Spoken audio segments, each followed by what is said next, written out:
Hi guys, this is Dr. Aeronautics, and today we're going to be doing the XR2 normal atmospheric flight tutorial. And I just now realized that I've neglected to show you guys the structural and thermal limits that I promised.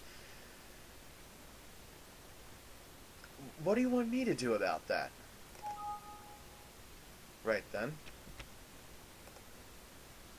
So, we're going to go through that first, and then we're going to go to, and you're going to do that to me as well. Woohoo. Okay, so we're going to fly around the northeastern United States.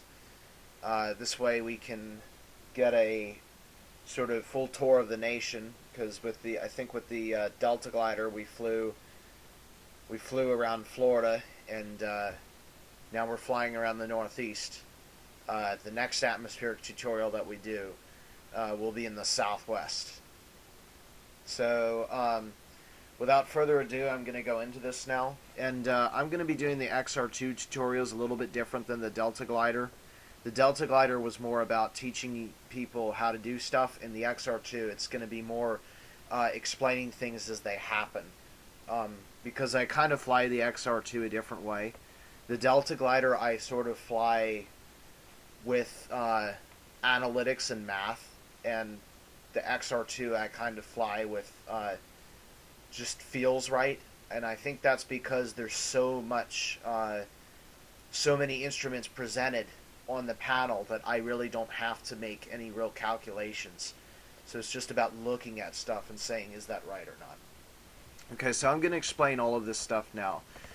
We have positive and negative wing load. First off, the purple column is the XR2 Raven Star. This is what we're reading. The XR5 and the Delta Glider XR1 are two completely different ships, so the limits are irrelevant. So we're only looking at the XR2 Raven Star. And this is pressure, newtons per meter squared. 17, that would be 17 kilopascal, or 17,000 newtons per meter squared. Wing load is the effect that you get when you're flying along and then suddenly you pull a high G turn. So you're flying in like level flight, and then all of a sudden you pitch up to 90 degrees instantly, or you pitch down from 90 degrees. The time you have to watch your wing load values is when you're coming in re-entry. The interface and fallout are much more apparent with the XR2 Raven Star, and you have to wait for fallout to completely take effect. If you come out of the center of gravity shift while you're still in the middle of fallout, and this is typically around 1,500 meters per second is a safe value to pitch down. If you pitch down before then, you're going to get a wing stress overload, and if it's too high, you could actually snap the wings off the ship. That is possible. And then that leads into the next thing, which is the maximum absolute dynamic pressure, 150 kilopascal. That's basically the force that the wind creates as it smashes against the ship. The dynamic pressure is the same as what you feel when you put your hand out the window of a moving vehicle. Basically, 150 kilopascal means if there's any sort of more pressure, it's going to start denting the skin and ripping stuff off. So you're also going to generally be watching this during re-entry. It's most dangerous. You mostly run into those high values in very low density atmospheres. I run into 150 kilopascal when I try and re-enter on the gas giant planets so often that I'm actually considering making a heat shield for it. So then we have the landing gear energy absorption limit, which is basically that's basically a weight. Kilograms meters per second squared is a weight, and well, that's the value there. So then we have the maximum touchdown rates, which actually vary because of the different values here. So if you have everything full and you land with a vertical speed, or you do a VTOL and land with a vertical speed of greater than 2.8 meters per second, you'll suffer a gear collapse. Similarly, if you're at 33% and 75% cargo, you'll suffer a gear collapse at about 4.2 meters per second. And this value is integrated between 2.8 and 4.2 appropriately. So if you're halfway between these two values, the answer will be however much it's supposed to be between these two values. And lastly is the crew survivability limit. Your gear may collapse, but that doesn't mean your ship will explode or you'll die. You can survive a vertical impact of 39 meters per second, and the seat belts and the aircraft and everything will absorb all of that energy from you up to 39 meters per second. So you can actually crash land at 39 meters per second and destroy the ship, but you'll survive. And then there's also pitch and bank. If you exceed these limits and then touch the ground, you will careen and explode.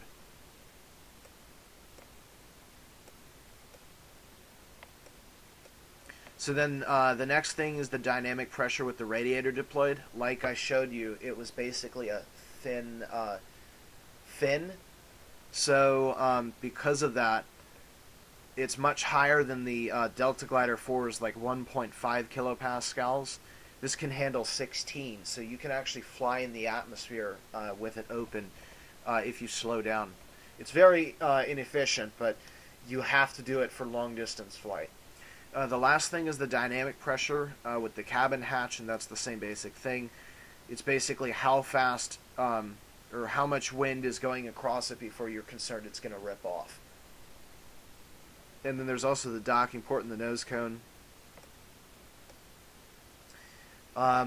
That's not really relevant at all because you only keep your nose cone open when you dock. And I do believe that you can actually cheat in the heat shield. What I'm going to do with my heat shield is actually dock with the doors closed. And by doing so, I mean, it's not going to be... I have to dock it to simulate it, but nonetheless, it is just a heat shield. So that shouldn't be concerned with. And then there's also dynamic pressures for everything else. And then a hull temperature failure. So at the limit, the highest temperature that you can possibly go, around 8 seconds. And it's randomized. But typically around 8 seconds of being above that, the hull breaches. And you die. Okay. So, and when the hull breaches, it's not like an opening oven. It's an explosion. Okay, and then we come down to here. These are the same values that we saw. Okay, these are different. So these are the temperatures that you can withstand at the nose cone, wings, cockpit, and the top hull. Celsius at the top, Fahrenheit at the bottom. You can see the highest temperature here, 5,144 Fahrenheit, can be withstood by the nose cone. And similarly, the coolest temperature sustainment is the top hull, 2,210. That's why you always re-enter bottom up. If you re-enter top down, you would explode on almost every case. And then there's also the masses. Here's the empty mass, the mass of the fuel alone, the different, also the capacities. These would be the tank capacities. Liquid oxygen masses. The footnote is for in case you change that value with the cheat codes. And then that's, again, just oxygen mass. And then here's the dimensions. And then the payload capacities. And these are the default values for the thrust right here. But it's also displayed inside. And this is the maximum temperature that the Scram engines can be at, 8,000 Kelvin before bad stuff happens. That's about 15,000 Fahrenheit, by the way. And then there's also an APU runtime, which is basically how long before the fuel runs out, default setting, of course. Time it takes to turn on this. And then the principal moments of inertia, which are handy if you want to deal with rotations and stuff. And then there's also mass cross sections. And then center of mass values here. And maximum crew, gear deployment time, deployment times.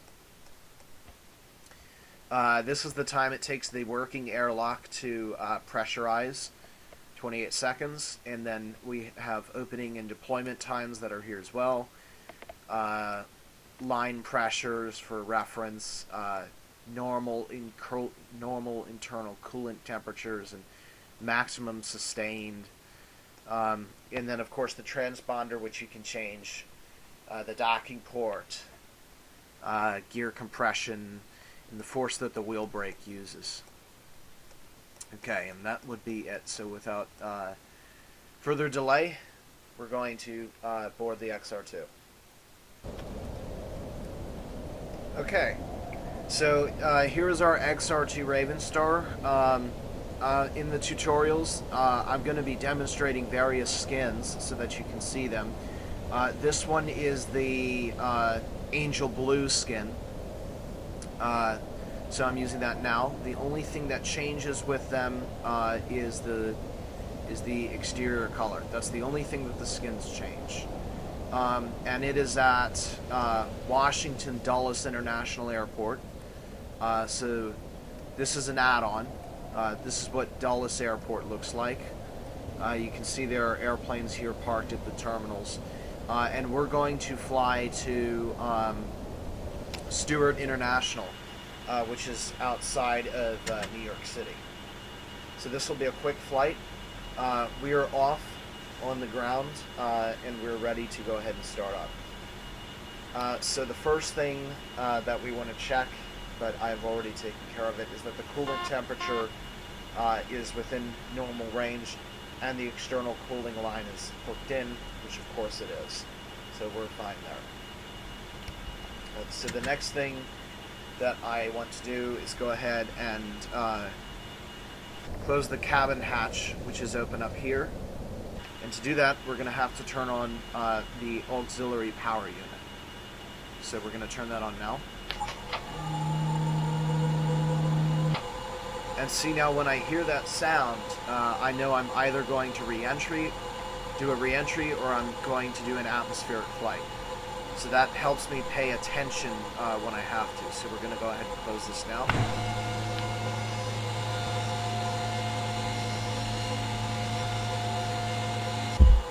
Okay, so it's now closed. The payload bay and the radiator are both closed.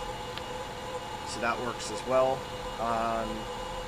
Let's just give a check up here through everything, make sure that's fine. It is. We're not going to use the scram engines this time, but we would leave those closed anyway. Okay, so we have those on now. The lights. Just give a check down here as well. Let's check our fuel. Everything seems to check out. So we're going to go ahead and configure the MFDs now. We're not going to use the orbit at all because we're not going that high.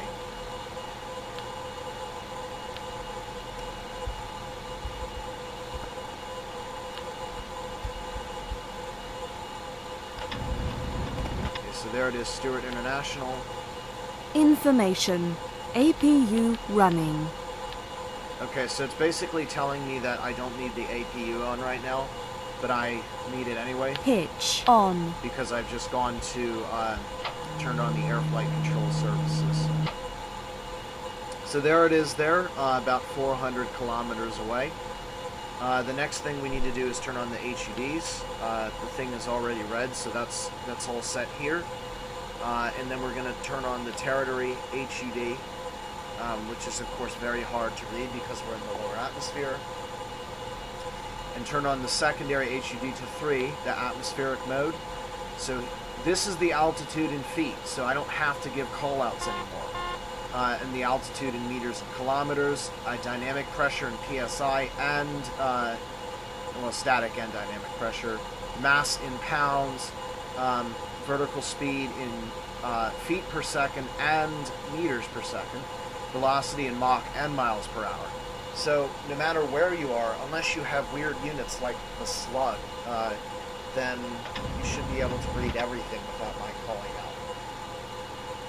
And this is just for normal purposes. I'm just going to Fahrenheit because I'm most used to it. So the way I deal with my temperature scales is when I'm flying in an atmosphere, if the temperature is within minus 100 Fahrenheit and plus 300 Fahrenheit, I generally use Fahrenheit. If it's below minus 100 Celsius, I use Kelvin. Otherwise, I use Celsius. So that's just my personal use of this. Okay, everything seems to check out. The next thing we're going to do is set our autopilots. So we can actually set an airspeed. So we're going to go ahead and set for 400 meters per second right now. So that is all set. We're not going to deal with the descent autopilot at all. And the pitch will probably be like that. We're going to use that to hold altimeter.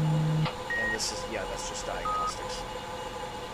Okay, we're ready for takeoff now, but we have to taxi first. So we're going to go ahead and, actually, hang on, we are not ready for takeoff. We have to close the external coolant line. Using onboard O2. Okay, so now I'm going to check everything, because that just reminds me. Hatches are closed and locked, and you can see now we're using the onboard oxygen. We have plenty of time for that.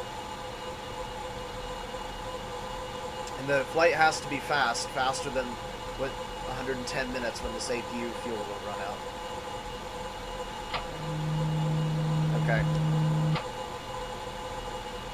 Let's just Warning, do a... re-entry check failed. Okay. The re-entry check can actually be useful if you want to know if something's open or not, but it doesn't always work. And let me just give a check of the outside. Okay, everything should be set. So we're going to go ahead and just add a little bit of thrust to taxi.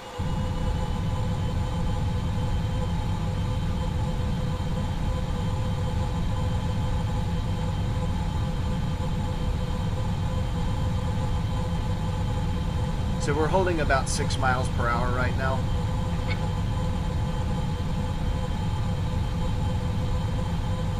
Just let's go a little bit faster.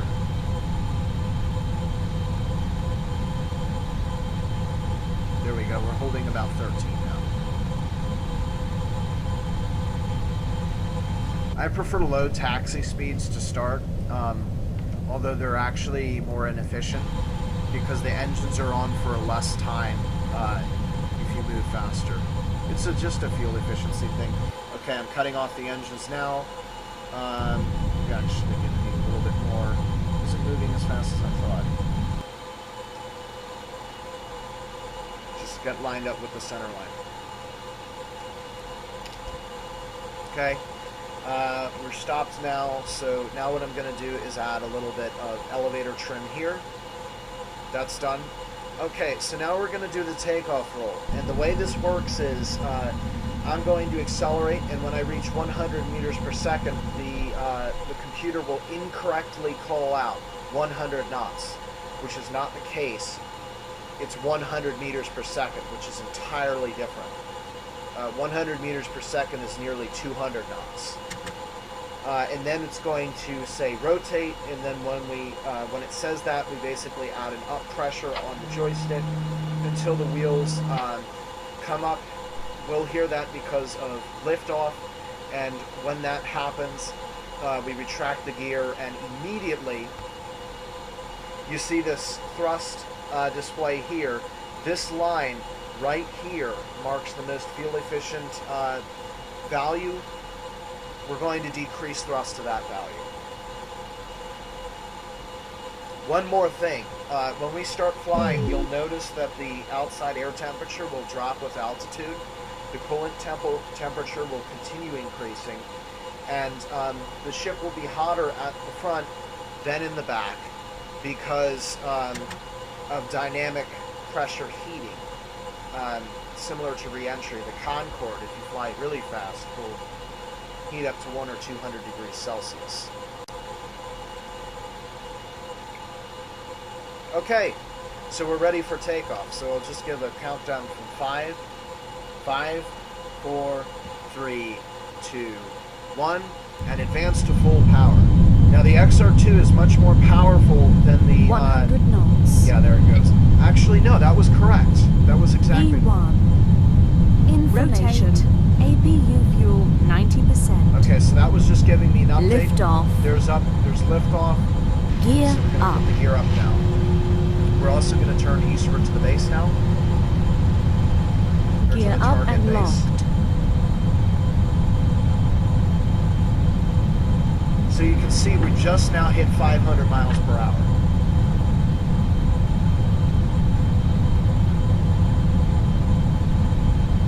Okay, and we're getting a good lift coefficient now, so I'm going to go ahead and cut that off for the time being.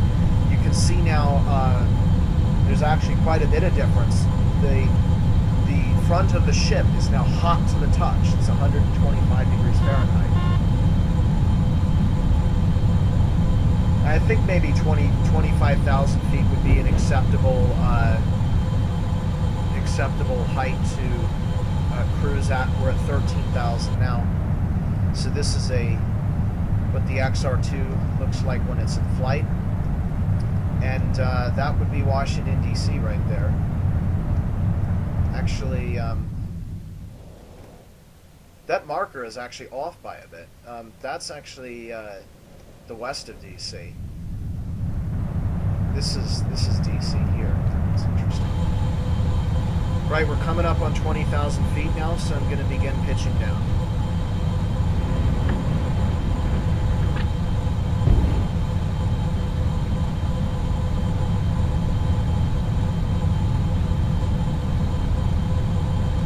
Again, keeping an eye on our dynamic pressure. We're going to revert this to 300 meters per second instead. So what I do is when the ship comes up on 300 meters per second, I'm going to go ahead and activate that autopilot.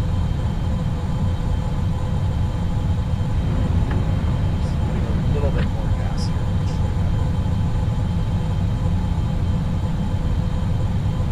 There's 300, engaging auto throttle. And we're going to go ahead and engage the pitch hold. And it's a little bit messy because you have to find the exact pitch which is going to hold your altitude at the given speed. I'm alright if we just pitch up a little bit like that. Okay, and we're on our way with altitude hold and airspeed hold. So we're at about, it's probably better off like that. We're at about 22,000 feet. And 671. Holy mackerel! I just realized we're nearly at Mach 1, but I don't want to spoil it. We're not going to break the sound barrier this time now.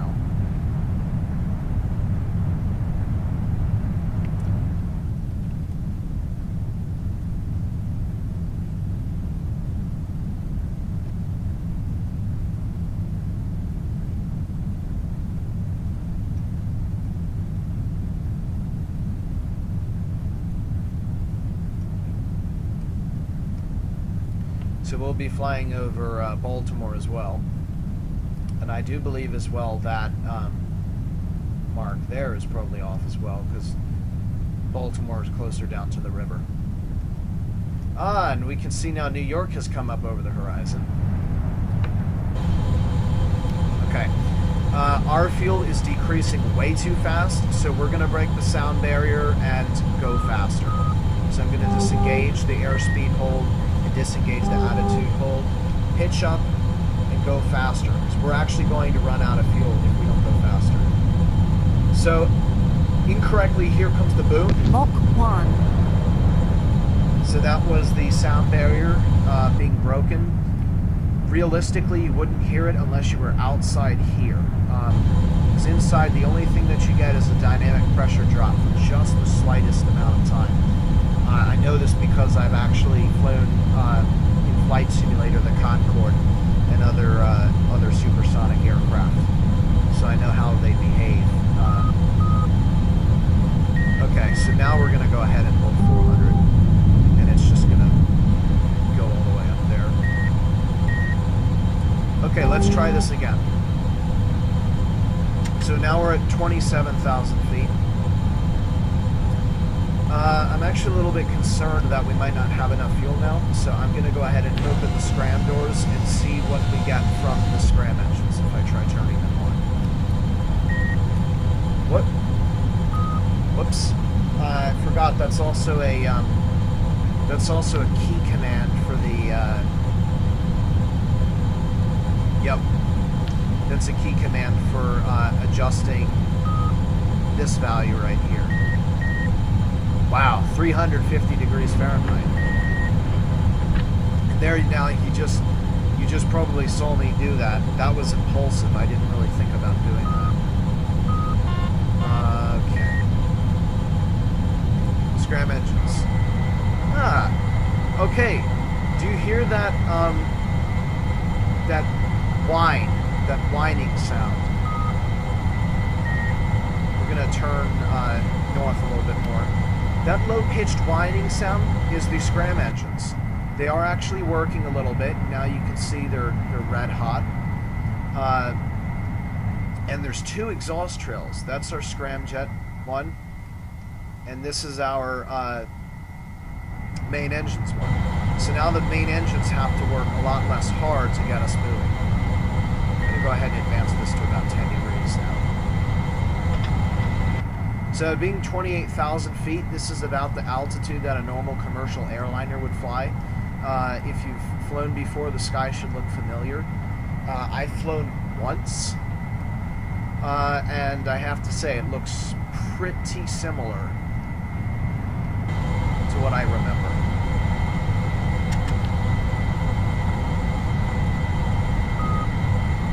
Coming up on the target heading.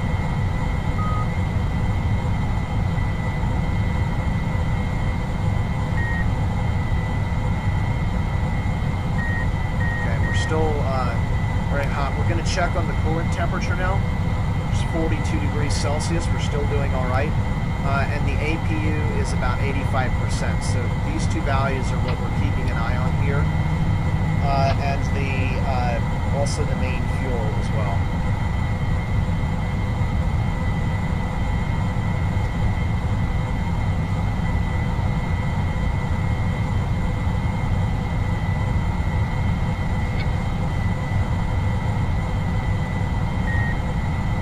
So I'm going to do the Concorde thing right now, and as we become lighter, I'm actually going to drift upwards, not hold a cruise, because I need a little bit better fuel efficiency if I'm to reach New York without my engines running out. Okay, so we're above the Chesapeake Bay now. That is the Delaware Bay, which means we're coming up on Philadelphia. Quite see New York too well yet.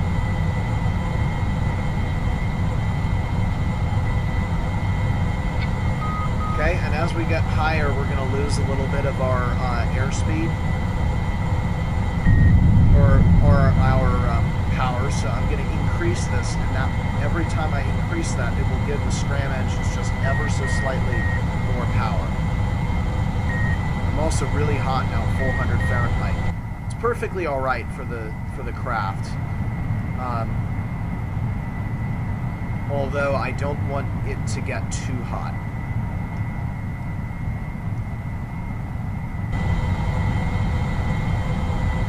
Our coolant's still doing all right, 45 degrees Celsius. The APU fuel as well is doing fine. We're now at 954 miles per hour at 31,000 feet.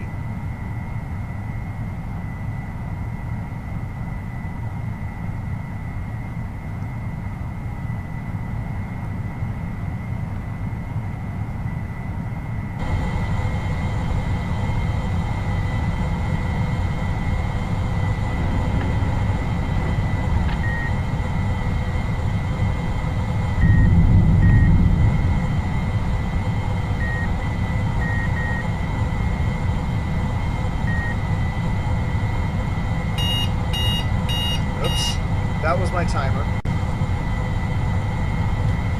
So See, now I hear that noise in here, and then I desperately think that something is wrong because something can go wrong with this ship. But the it doesn't sound exactly like that. See, if I try and open the hover engines, it's gonna. Hover doors are closed. Okay, it won't beep. So that's only the Delta Glider 4 that does the beeping sound with it. Also to note, here's our mission timer. We're 10 minutes into the mission. It started when our wheels lifted off the ground.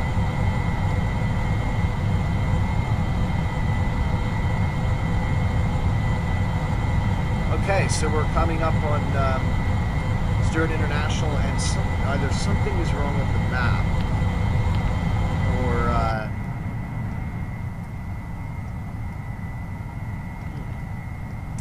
it's actually a considerable amount north of New York. I'm actually thinking that that's not, that's more, wow, that looks even further north than Poughkeepsie. Yeah, that's like almost halfway to Albany. Jeez, I didn't think it was that far north. Just give this a second to load. Yep. And so now if I look at the XR2, you can see here there's holes. Information. APU fuel 80%. Right, so that's fine. We're not going to run out of APU fuel at L. But there's all these holes all over the craft. These are basically the reaction control system engines that fire, that allow the craft to be controlled in space. Although it does look a lot like the SR-71 Blackbird, aside from the cones that stick out right here. Okay, we're going to hold a pitch of 0 degrees now. Because we're arriving momentarily. So I'm going to go ahead and disengage the pitch. Warning, re-entry check failed. And disengage the airspeed hold. And I'm going to reduce the engine power now. And we will begin descending. So we're at about 36,000 feet now. Seems to be our maximum.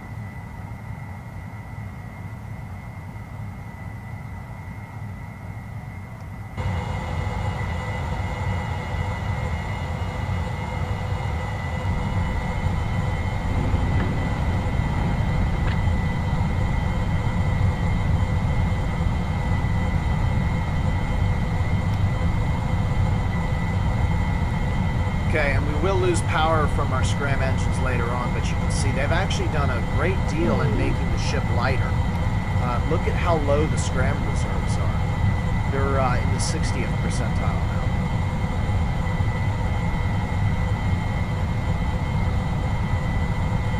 Okay, so one thing I neglected to do is figure out what the frequencies are for Stewart. Not that one. This one. So I'm going to do that right now. So we're going to want runway 8, 11020. Actually, that's 11010.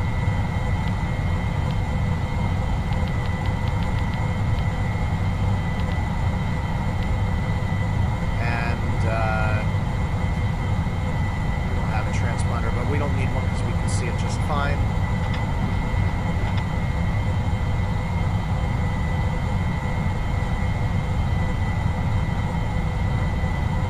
Okay.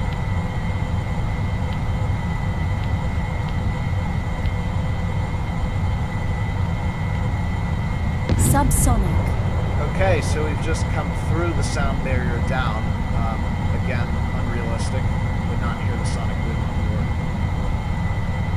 But it's a great effect. Okay, so we're going to go back into airspeed hold and descent. Actually, not descent. Control.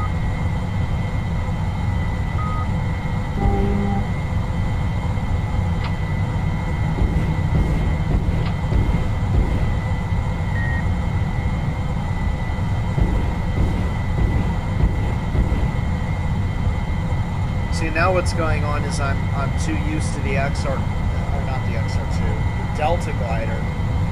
I've begun to descend too early because this thing, when you cut the engines, it folds like a rock. It literally does. I can begin turning now for the runway.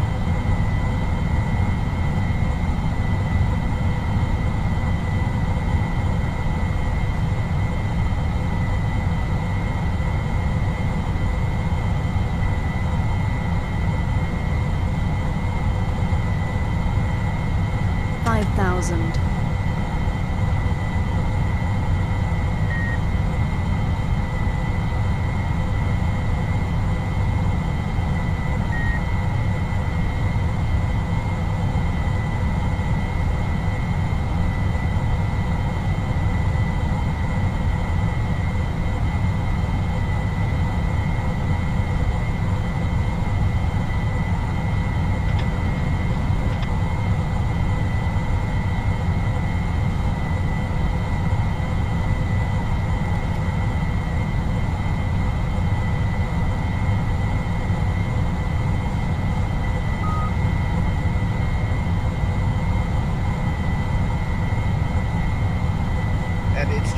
Great to be able to have this airspeed mode because you're not concerned about the flight of the aircraft when you can just control it electronically like this.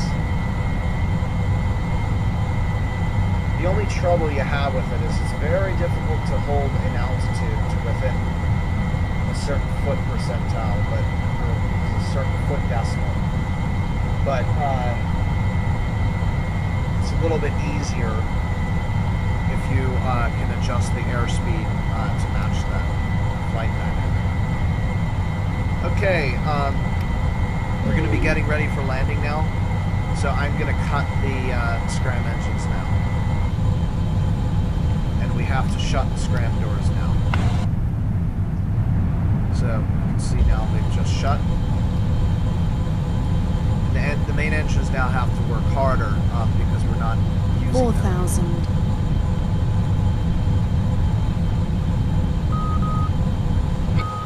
Come down now, so I'm going to release a little bit of dynamic pressure from the aircraft.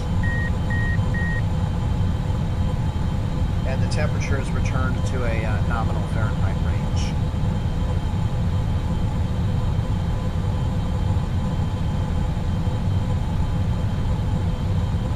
So we should have, no, we don't have ILS yet. I'm actually surprised why we don't. But at this point, I'm going to come off the autopilot now.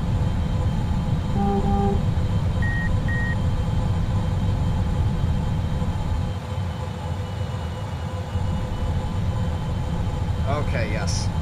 We finally have ILS.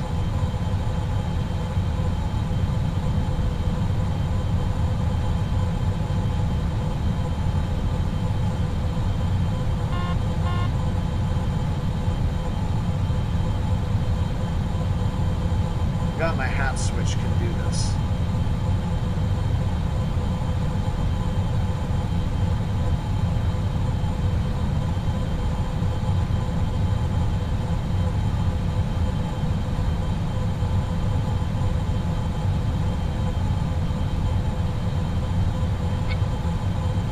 So now I'm just releasing even more 3,000. more power from the engine's thrust.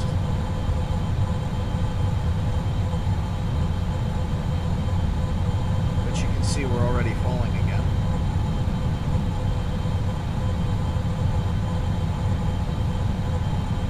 And the spacecraft is quite light now, so you can see it does not take much power to fly the aircraft now. Okay, so I'm going to cut the engines now, and we should drop very quickly. You are cleared to land.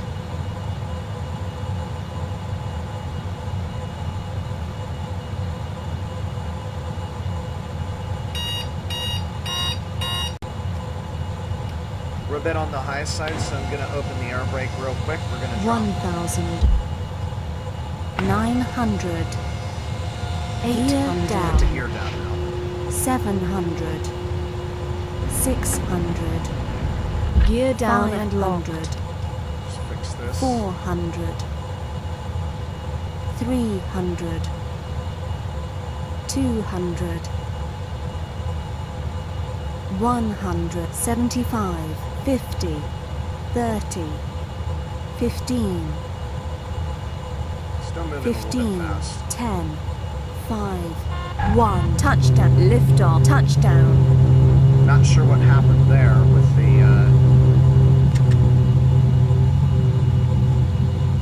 I must have been doing a little bit of rudder pressure there.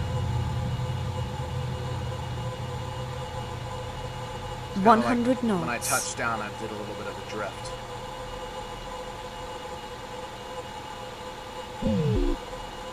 Wheel Okay, stop. we're stopped. First thing, open up the Using external external O2. External cooling online. cooling. So you can see now it got up to 55 Celsius, but we got on the ground quick enough. It's now cooling, so that's fine. We're going to go ahead and turn the HUDs off now. Return the elevator trim to normal. Hitch. Turn that off. We can turn the MFDs off. I like to reset the autopilot just because that's coming down as well, so we're going to go ahead and switch that back to Celsius. And we're going to get some fresh, well, we already have fresh oxygen in the craft. We can turn the lights off now. Reset the mission timer, Mission elapsed. Time reset. and go ahead and open the cabin hatch.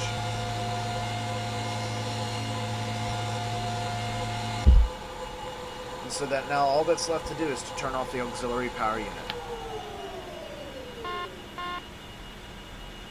Okay, so we're now shut down on the surface at Stewart International. So that's what this looks like.